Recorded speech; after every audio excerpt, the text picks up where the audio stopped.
Health is literally wealth. You see, we spend our entire lives trading our health for money. And then at the end of it, we trade our money back for our health. And unfortunately, it doesn't really work that way. The average American spends $13,000 a year on healthcare.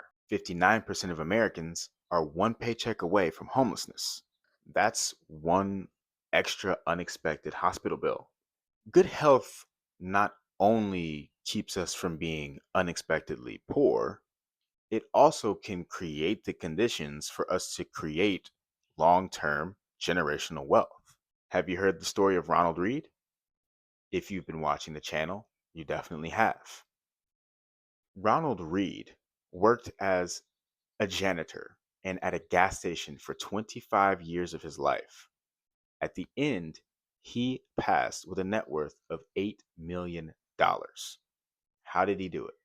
It's not because he was some savvy investor, and it obviously isn't because he made a ton of money, but instead, it's because he stayed healthy, worked until he was 76, and saved that entire time. Marcus Aurelius pointed out in his meditations, it's not just the length of the life that you live, but instead thinking about the length of the quality life that you live. The longer you work, the more you earn, and the longer you have to use compounding interest in your favor. Health is literally wealth. This morning, I went on my walk and I kid you not, I saw a man with two 5-year old children running with him at 6:30 in the morning. I've never seen that before personally. And I thought to myself, these kids have an incredible chance at living a very healthy, long, happy life because they got started early. Science tells us that aerobic exercise gives you a cognitive edge. It increases your memory, it increases your decision making capabilities, and it also increases your ability to regulate emotions. Increased sleep can also give you a cognitive edge. It will also increase your memory. And not getting enough sleep is basically the equivalent of being cognitively drunk.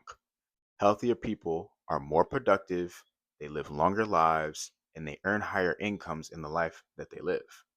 So, literally, we all know that health is wealth. But have we thought about it in the other direction and how wealth is health? I want to introduce a concept called psychoneuroimmunology. Don't ask me to say that again.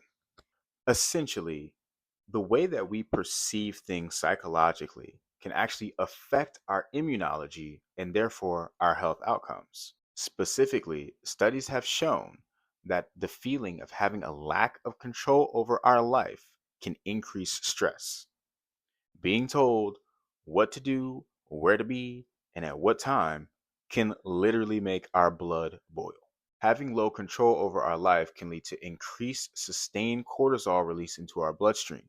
That sustained level of cortisol in your blood can lead to a weakened immune system and basically make you sick.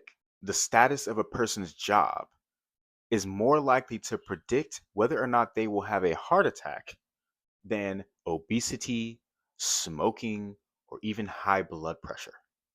There's a proverb that says, a cheerful heart is good medicine, but a crushed spirit dries up the bones. It's not just health is wealth. Wealth is also health. The point here is this. It doesn't make sense to sacrifice your health for money. All you're doing is potentially making yourself sicker, lowering your prospects for earning higher income over a longer period of time. Working for yourself, or at least having enough savings to be able to quit your job, can literally save your life.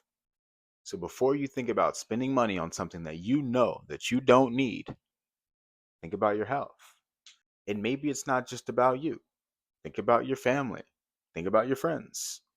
Having more wealth can allow you to create better health outcomes for your friends and family as well.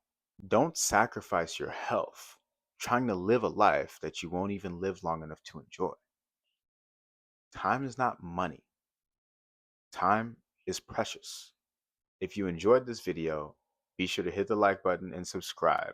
We're talking about the psychology of building wealth and creating a better life for yourself holistically using this thing right here. See you next time.